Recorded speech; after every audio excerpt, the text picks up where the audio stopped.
Flags are back there. Oh, thank you, and I'm wanting to pull up the. Oh no, I don't think we need to time these people, but it's Chief McKee's, because since he's not here, his from officer from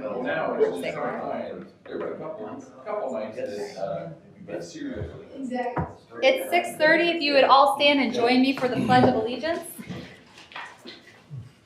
I pledge allegiance to the flag of the United States of America and to the republic for which it stands, one nation, under God, indivisible, with liberty and justice for all. Ms. Sonnet, if you would call the roll. Here. Here. Here. Here. Here. Here. He is absent this evening. Is there a motion to approve the council meeting agenda for this evening, March 28th? Motion to approve the agenda. Second. Mr. Terry. Yes. Mr. Daly. Yes. Ms. Ferguson. Yes. Mr. Reed. Yes. Mr. Rucker. Yes. And is there a motion to approve the council meeting minutes from March 14th?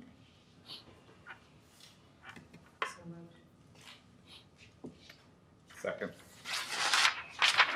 Mr. Terry. Yes. Mr. Daly. Yes. Ms. Ferguson. Yes. Mr. Reed. Yes. Mr. Rucker. Yes. And we have a couple visitors that have signed in. Ashley Cooper, if you'd like to come forward. Hi guys, I'm Ashley Cooper and I'm running for Madison County Auditor in the primary election in May. I was endorsed by the Republican Party for Madison County. I live in Mount Sterling for the past 7 years and I work at Staples as a financial analyst. I've been there for 12 years. I support the whole country's, I'm an analyst for the whole country, so what that means is I create their budgets for all of our warehouses. I do their payroll. I am in charge of HR kind of benefit stuff as well for the associates. I maintain over 15,000 associates payroll. There are 26 facilities that I do their budgets for, like overhead costs, what they can spend, as well as like their safety if someone gets hurt. I'm in charge of workers' comp, different things like that. If I'm elected as your auditor, I plan to bring modernization to the office. Currently, we are not using any type of software or technology in the office. My goal is to bring the GAP process, which is the accrual process. I'm not sure if you guys are familiar with that. We currently run on the cash basis accounting, which is not approved by our state auditor. He recommends that we use the accrual process, which is known as the GAP process. So that is one of my main goals to get into the office if I'm elected. I also want to build a great working relationship with all of the county entities as well as the villages. I want to be of help to you guys. I want to be active and involved. If I'm elected, I promise to work hard and deliver results. And if you place your confidence in me, I assure you that your concerns will become my concerns. So if you guys have any questions for me, I will stay after and talk to you guys. Thank you. Thank you. And Chief Kidd? Thank you, Mayor. I appreciate your time. We met last week with Ms. Lupton and Solicitor Lafayette to discuss TIFs. We had some real concerns with some of the things that we see are playing through. In respect to both of you gentlemen, Mr. McKee, your group has been wonderful working with our fire marshal during that process. This is in no reflection on you. You guys just happen to be first. So with that said, we felt that it was probably the right idea for us to come to council and make sure that you understood our concerns. Being 100% property tax driven, the fire district has a real, what I call liability laying in front of us as we start to see these things start to happen within our community. When you TIF properties, that means the property tax goes away unless there's some form of carve out. Obviously, in this case, there is a carve out, and we appreciate the willingness to look at that as a thing for us But I think that now opens the door to the next and the next and the next. So our real worry is that the next project doesn't have that in it for us, or the police department, or the schools.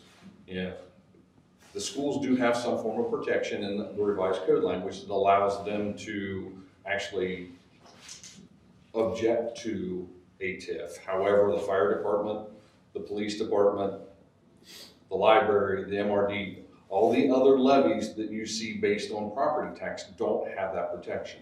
Well, guess who the second biggest pig at the trough is? That would be us. So at some point, we're going to become that source of funding. With all of that said, I understand that sometimes there's a benefit to TIFs. Again, Haley was wonderful. She spoke through a couple different things. She gave us some really good ideas, and I appreciate what she and Mr. Lafayette were able to do to educate the fire department on some things. I just want you guys to understand that we can go very close to us and our neighbors and see how TIFs affect the fire service. You can go to Hilliard, you can go to West Jefferson, you can talk to those guys and ask them how TIFs worked for their fire department. Because again, the monster becomes, we're not truly an entity of Plain City. Plain City is one of our entities. So with that said, we don't realize the income tax income that you will see from new properties. So the property tax may not be your large source of revenue when you see the developments happen. So there's some real benefits and things like that, especially when you start talking commercial and those kind of things. And again, you're going to have to sit down and look at that. I implore you though, once we start looking residential wise, is there something there that you guys would be willing to really discuss, whether it be, hey, the far side of the spectrum is you don't do residential TIFs. The middle line is hey, you look at doing some form of carve out, or at least allowing us to be part of that conversation. I'm just really concerned because when it comes down to it, is if you start TIFing a bunch of properties, we're still going to have to service that. Well, guess what? And I'm using this one as an example again, guys. I know that you carved that out, and I don't want you to feel that I'm throwing it at you. Please don't. But for the next 30 years, any improvement that's done to that property, we see no taxes. Even if we go to the ballot tomorrow or the day after that TIF is passed and pass a brand new levy, we still don't see any additional funds from that piece of property. That goes back into that TIF. So therefore, it really worries me because for the next 30 years, I got to figure out how am I going to keep up with everything that happens. So again, I appreciate your time, Mayor. I don't want to take up any more than I did. I just want to make sure that you knew that you as a council knew that we were concerned about how some of this was playing through and wanted to be part of that conversation. Thank you. Thank you, Chief Kidd. Those are our two visitors for this evening. Moving into reports. March 16th, I participated in a podcast with Berkshire Hathaway. They recently had an office here in Plain City, but now housed out of London, but still support our town. And we talked about Madison County and kind of being that final frontier of development and what does that look like. And so if you want to listen to that podcast, I can get you the link. March 17th, I participated in the Jonathan Alder Community Coalition, Community Support Coalition. They started that group back up, and I was a part of it to talk about kind of the state of our schools and the youth of the state of our children, and what are some ways that we can come together as a community and keep supporting our students through mental health and activities and making sure that they are attending school.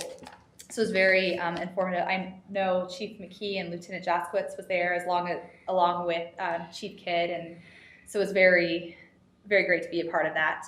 On the 18th, I held a Madison County Mayor's meeting here at the municipal building, and we talked about various zoning throughout the different municipalities and ways that, you know, we kind of have similar struggles on consistent zoning, and just talking about conservation as well.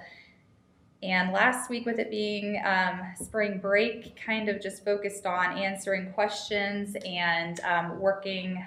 I'm going to loop in the administrator search committee on this because that's what I mostly dealt with last week, of setting up some Zoom meetings with the search committee. We're doing some of the farther distant candidates. We're going to Zoom with them first, and then if we feel that they're strong enough, we'll bring them in for the in-person interviews, which are April 7th and 8th next week. So that is taking place this week with some of the search committee members. So based on the in-person April 7th and 8th, we will be bringing our top three candidates to council, and then that's when you will be able to interview them. On 7th and 8th? No, I'm so sorry. The search committee will be interviewing the top 10 on the 7th and 8th, and then we will whittle it down from there for the top 3. Okay, and then the top 3 will get Come to council. And we will have a date or whatever it says sometimes. We'll get a time that will work. How will that work? Is that like a long executive session? I'm looking at our solicitor. I perceive this just being one-on-ones or something. Well, we bring it into Well, there'd be an executive. opportunity for one-on-ones too. I'd like to do that. No, I think how our consultant says that the person will interview with all of council. So real quick, before we get to that point, so for the solicitor, a decision making like that, is that an executive session, or how does that work with such a we're interviewing? You mean, so understanding that it's, first of all, I think there should be an understanding that everyone should interview together. Yep. Right? Mm-hmm. You're not making a decision in the interview, right? You could choose to do that either in executive session or in an open meeting. I think either would be appropriate. Okay, and if we did an open meeting, it would actually be like on camera, there would be a public meeting, people would come. If we did an executive session, it would just be like maybe at a work session or something, we would just go back and do the interview. And if someone wanted to interview one-on-one, like Mr. Reed just mentioned, you said that we should all do it together. Is there a specific reason, legally speaking, why everyone does it together versus like anyone wants to do it one-on-one? Well, I guess, engaging in a little apologetics, why would anyone want to do it one-on-one? Sure. When it's the I body, can tell you why. when it's the body that will ultimately be making the decision. Right, but you'll be making decisions individually, which will be a group decision then. But you can And ask I your can tell question. you for sure, you can get information and address your own issues that you might have that you want to get a response from, and not take up time from the group and possibly get a more forthright answer sometimes in one-on-one than you get in front of a group.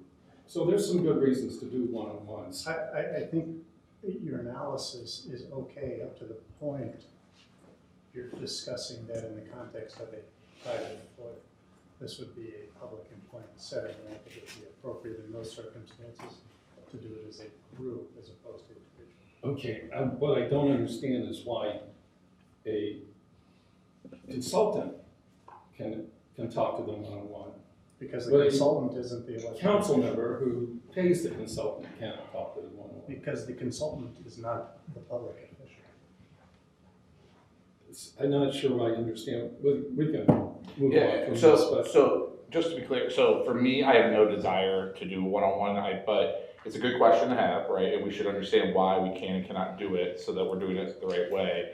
I see this more, and I'm sorry, I'm gonna way overblow this. It's almost just like the Senate confirmation hearing, right? We all get a chance to sit there and talk to the person in front of everyone if we want, or we do a private session in front of all each other. That's how I kind of see it. However, if Mr. Reed has a desire to do a one-on-one, we should understand if he can and cannot, and like just maybe get an opinion or whatever cited, written up, just so we're all on the same page. I certainly don't want to restrict you beyond what we are legally supposed to do. Like if we're legally supposed to restrict, I'm very comfortable with it. I don't want to over restrict anyone beyond that, it would be my opinion. I have no desire, but. And I'll talk with the consultant and see what the next steps are. The search committee has been focused solely on that and those presenting 3 candidates. And if I were a candidate and had a council member insisting on a one-on-one, I would probably run the other direction as fast as I could, because that council member is probably going to try to micromanage me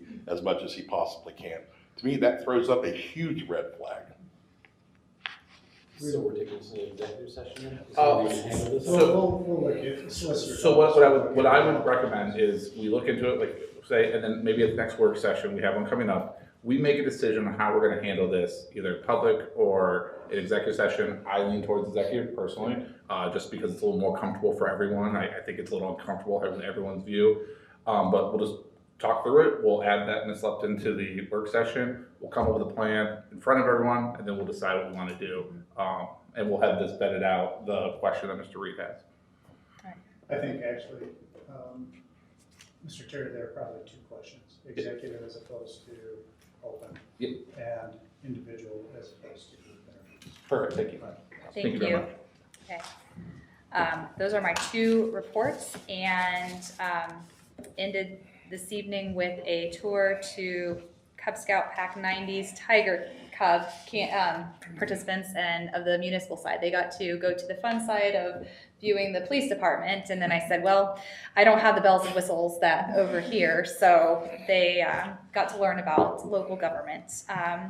With that, Ms. Sonnet, Finance Director. I have nothing there, thank you. Thank you. Chief McKee is not here, but I did want to pass along congratulations to Officer Hertzinger for being noticed of his, from the Union County Prosecutor, sending along his compliments of how professional Officer Hertzinger is. It's great to get this recognition for our Plain City Police Department during the It was from prosecutors. Yes, it's from some hearing of evidence in a trial. Yes, so they wanted to pass that along to the Plain City Police Department. Thank you. Village Administrator, Ms. Lupton. Thank you, Mayor. Roundabout construction begins on Monday, April 4th. Detour signage is up. The village phone numbers on the signage in case of questions. We will also have a full-time inspector on site as well. There's a meeting this Wednesday for stakeholders for the Uptown Design Plan. All residents are encouraged to take our community survey, which can be found on our website and Facebook page and on the flyers throughout the town. I've also put some flyers on the table if anyone here tonight is interested in taking the survey. And then benches and lighting have been installed uptown, and as soon as warmer weather is consistent, the alleyway will be finished. That's all. Thank you, Ms. Lupton. Okay. Yes. Yeah, Ms. Lupton, I had a couple of questions regarding Madison Meadows. I know, I think the concern was brought to you about the trash, Yes. the construction trash that's blowing into the residents' yards. Yes, I followed up with them this afternoon, and I haven't heard back yet. Well, they haven't done anything about it, because Okay. I drove by there again, and it's still, if anything, it's actually worse. Okay, I will give them a I don't call. know if they're not using the dumpster, or they're just throwing stuff out in the yard or what, but Yeah, that's not acceptable. Thank the you. other issue I had, and I don't know if this will be addressed down the road, but the screening that they were supposed to be planting along the property line, have you been over there to look at that screening? Not in the last week or It so. is nothing compared to nothing like what was shown on the site plan. They are like 3 little, behind the one property I was at, there are 3 little scrawny, I forget what, but they're not even arborvitaes, which, you know, arborvitaes at least will grow quickly. Yeah. So, yeah, I'm not sure what the plan is there, but that's Okay, we'll follow something. up on that as well. What's that? We'll follow up on that All right, as well. thank Have you. the inspector help out with that part of it. Thank you, Mr. Rucker. Thank you, Ms. Lupton. Council President, Mr. Terry. Yeah, we haven't had a meeting between the last 2. Our work session will be on 4/6. The agenda workshop will be this Friday at 1 p.m. Me and Ms. Lupton we just meet right here. If anyone would like to come, all we're gonna do is, we won't be here on the 6th. Okay. If you wanna you'll see the agenda if there's anything that you want added. The only things I could think of right off the top is obviously the admin search committee, and then anything else we come up with on Friday. So everyone's invited, council members and mayor are invited, not everyone, to set it, so. Thank you, Mr. Terry. Law, anything from the law director? Nothing this evening, this evening, Mayor, thank you. Thank you. BZA? Nothing, we should have a meeting this April 19th if someone signs up for the BZA. Okay. Hasn't happened in the last couple of months. What? Thank you, Mr. Udaly. Planning and zoning, I did not get a chance to check in with Ms. Brill. We did not have anything in March. Ms. Lupton, do you know if anything is coming? Not that I'm aware Okay. So, real quick. Yes. I think one thing, so we had that zoning code rewrite workshop. Yes. What is do you have any idea of the timeline now, how that goes from here? of. I believe they have a meeting, zoning code check-in this week. This week? Okay. Yes, so I'll try to get a timeline update after that. Yeah, if we can maybe get a timeline up for the work session, so we know when we should expect, 'cause I'd like to, put a whole work session towards it, and it looks like maybe May would be that, if that's the timeline I'm looking at, so that's why I just wanna know, so. Yep, sounds good. Thank you for that. Parks and Rec Committee? We have a meeting the second Tuesday in April. Nothing has happened since then, Okay. that you don't have in the weekly report. Thank you. Mhm. Haley? Thank you, Mr. Reed. Personnel and Finance? Nothing to report, Mayor. Fire Board, Mr. Sins isn't here, but Chief Kidd, if you'd like to report? Well, I'm digging through is it bad that I'm sitting here trying to dig through my phone to make sure I got my notes from last? No, that is okay. This Monday kind of snuck up on. Probably the biggest thing is that we're continuing to see about the same trend in our run volume that we've seen over the last year. We finished the year up about 12% in our run volume, so that's meaning we're starting to kick out about an extra run every day. As we continue to get busy, I think that that's going to be a trend that we continue to see. Some really good things that are happening within the organization. We currently have 3 more of our members in our rescue tech certification class. What that is, there are 5 different genres of rescue services, whether it be vehicle, commercial vehicle extrication, rope rescue, swift water rescue, confined space rescue, and trench rescue. Once those kids, they are my children, again, it's unfashioned. Once they're completed with that, that gives us a higher level of certification for our employees. I think that'll make the 12 we're now up to as far as members. That's each one of the genres is a 5-day, so one full week class. So they're doing about a total of 6 weeks of training for that. Once they do a couple of the extra things that they have to do. So that's really a feather in the cap of the folks over there. That means that they're better prepared. And I'll put it back in real world talk. We start doing some sewer projects where we're down in trenches, putting lines in the ground, upgrading our sewer and water plant. Those are going to create areas where bad things could happen.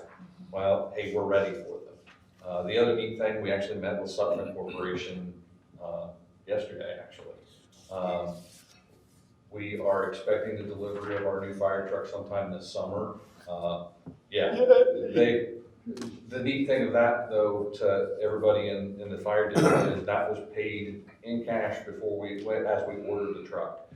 We've done very, very diligent work to make sure that our budget is a cash-based budget at the firehouse.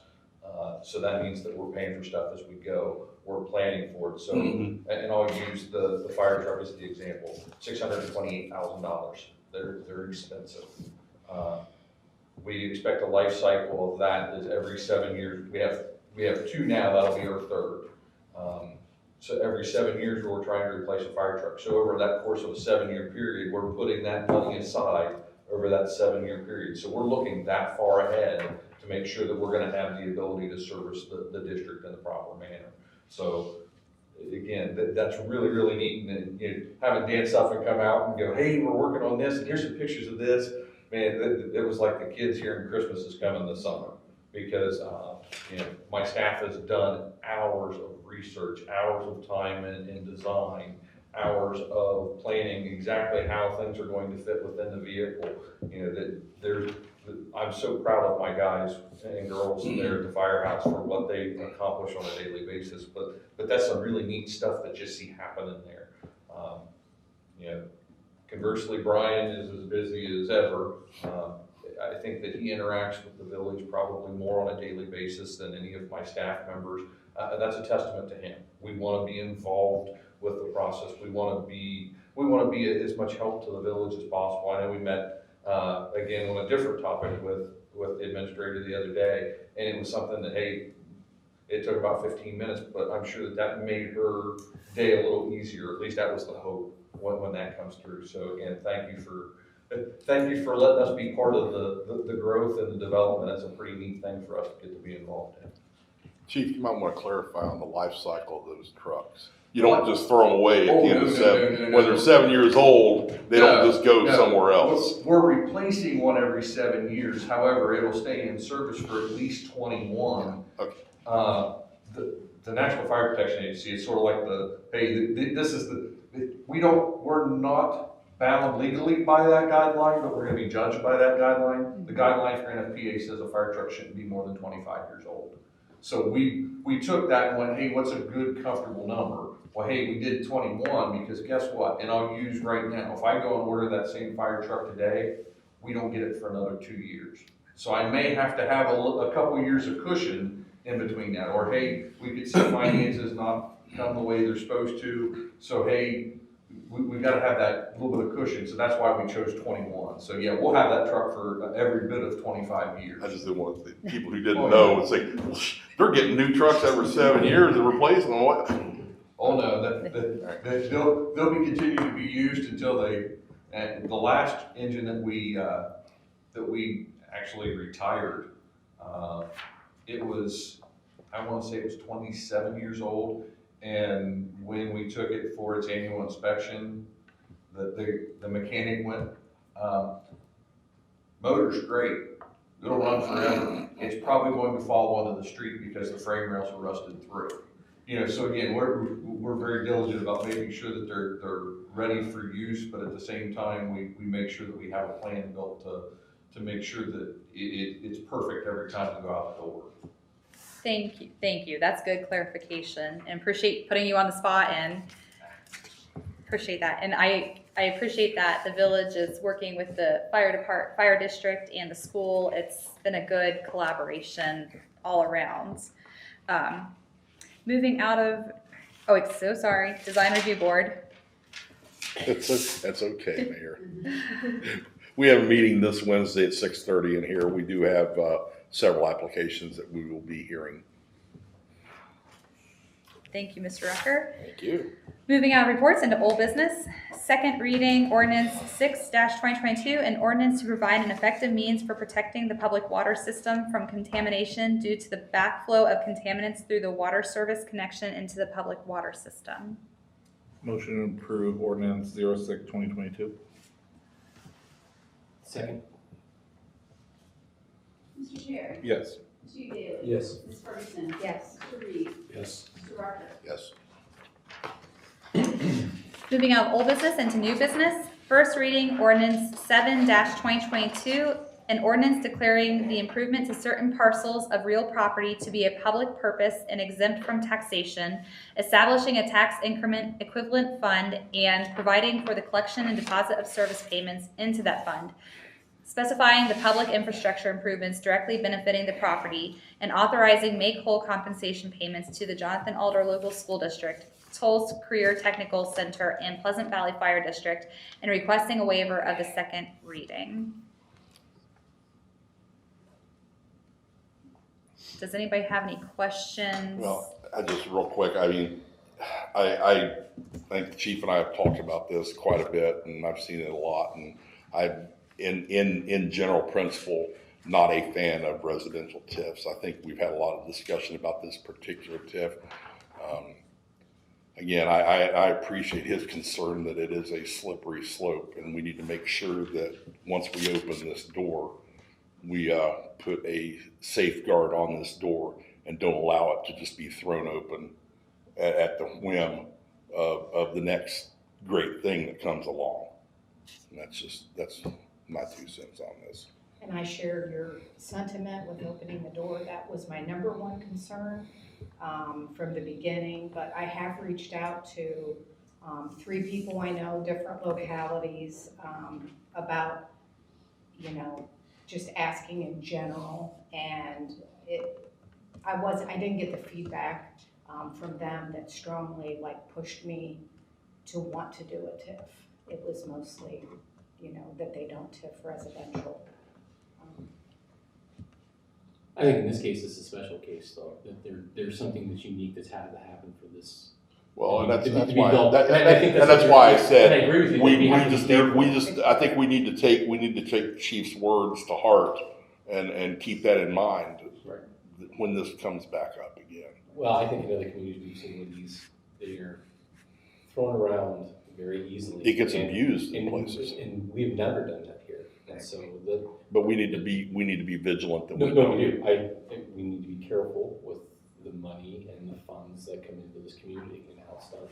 And we do need to have that safeguard. Could you elaborate on what your special circumstances with this one? Well, I believe we have to put a lift station in that you would typically wouldn't have to do in another situation. I mean, this isn't like you're just putting utility pipes out there. We have to put lifts, if I'm correct, there's a lift station that has to be placed into this position.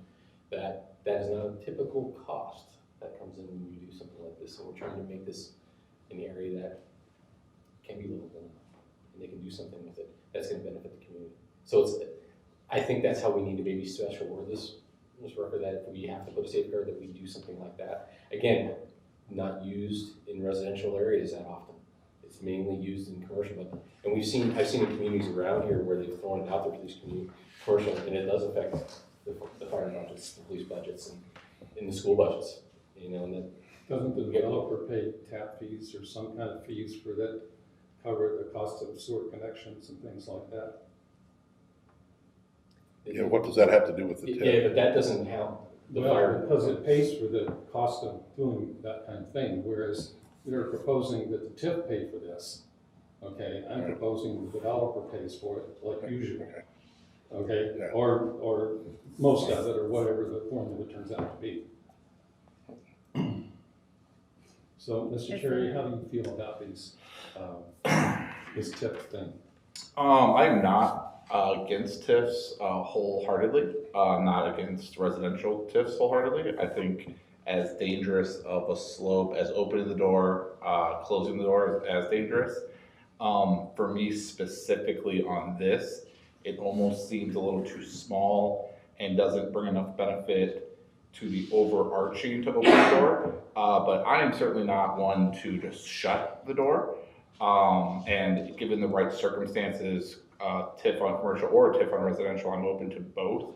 I think that all the concerns that we've addressed can be addressed in different circumstances. That's why I actually asked what the special circumstance was, because what it comes down for me, I think that each one of these I will evaluate individually and the merits of them individually. I'm not a wholehearted one way or the other carte blanche, is my opinion. Yeah, I agree. So I think each situation we'll have to take a look at and see, but I agree with Ms. Rucker. We just can't this doesn't throw the door open, I think, for every residential development that we come in and ask that. Is there anyone who would like to make a motion? Move to waive second reading. Second. Mrs. Woods, Aaron, Yes. Mr. Terry, Yes. Mr. Daly, Yes. Ms. Ferguson, yes, Mr. Reed, No, Mr. Rucker. Yes. You can move it. Hmm? You can move it. You need 5 to You move it. need 5 to waive it, and we Okay. don't have Mr. You're right. Spence here, so Okay. we can't actually waive the second reading. Okay. Yeah, so we have to Okay. hold until the next meeting. Mm-hmm. All right, thank you. First reading, Resolution 5-2022, a resolution authorizing and directing the village administrator as the village's housing officer to execute a community reinvestment area abatement agreement for the property located at 101 South Chillicothe Street. First reading resolution 6-2022, a resolution authorizing the sale of impounded vehicles. First reading resolution 7-2022, a resolution authorizing the sale and/or disposal of village property. First reading resolution 8-2022, adoption of the citizen recognition policy. Just one question on that one. Not that there's a better date than any other date, but why did we pick June 5th? Was it just to get for the July 4th parade? Is that the idea? Yes. Okay, so I think we can, I know that we're not voting on this tonight. I think it's fine if we need to change it later, we can. I was just wondering why that. Yeah, I date received specifically. 2 other feedback. I'll just inform Oh, everybody perfect. now. I'm going to remove 1 a year, just totally out of the permanent recognition, and add some additional language about signs throughout the village, instead of just at village buildings or the entry signs. So I can adjust I can put a date to be determined every year. Perfect. Did that come from council or from council? Perfect. And interestingly enough, during our mayor's meeting, other municipalities are looking at how do they do public recognition for residents, and that was kind of like the thought of other towns are looking at moving, instead of the entry to the town, to moving those signs to like different parks and places around. So it Sure. kind of puts it at a better viewing angle. I have a question.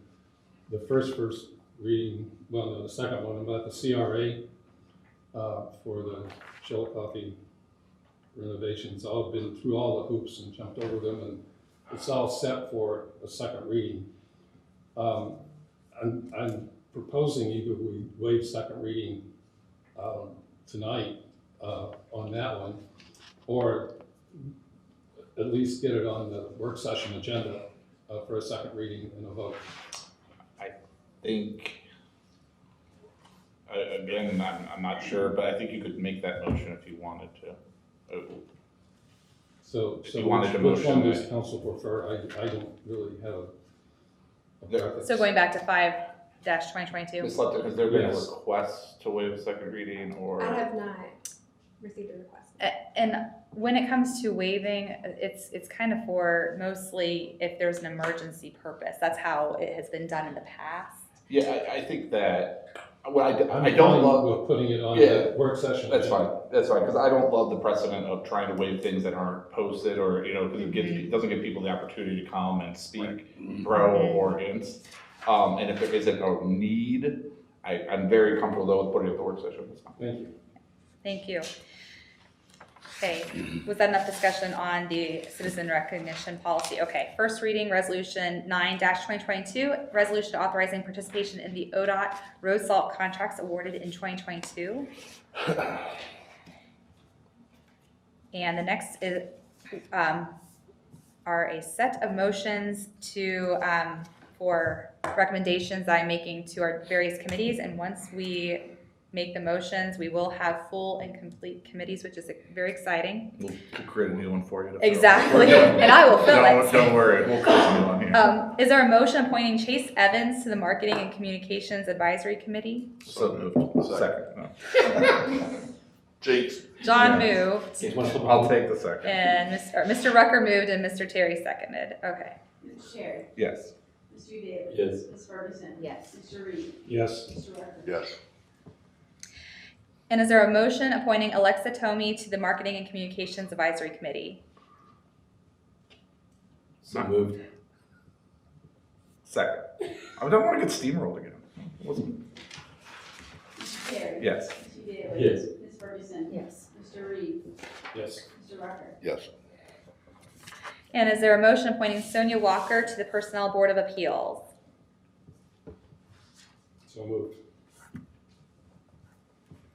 Second. Mr. Terry. Yes. Mr. Daly. Yes. Ms. Ferguson. Yes. Mr. Reed. Yes. Mr. Rucker. Yes. And notice to legislative authority, Jan and Tony's liquor license update, a new permit. We Don't have to do it. don't have to do anything. Unless we want to do something. We've had these before. I have no desire to do it. I'm cool. Okay, hearing none. We have no discussion items this evening, and is there a motion to adjourn? What? Is there a motion to adjourn? You took me by surprise. So moved. So, okay, thank you, Mr. Terry. Is there a second? Yes. Thank you, Mr. Rucker. All those in favor say aye. Alright. All those opposed? Meeting adjourned.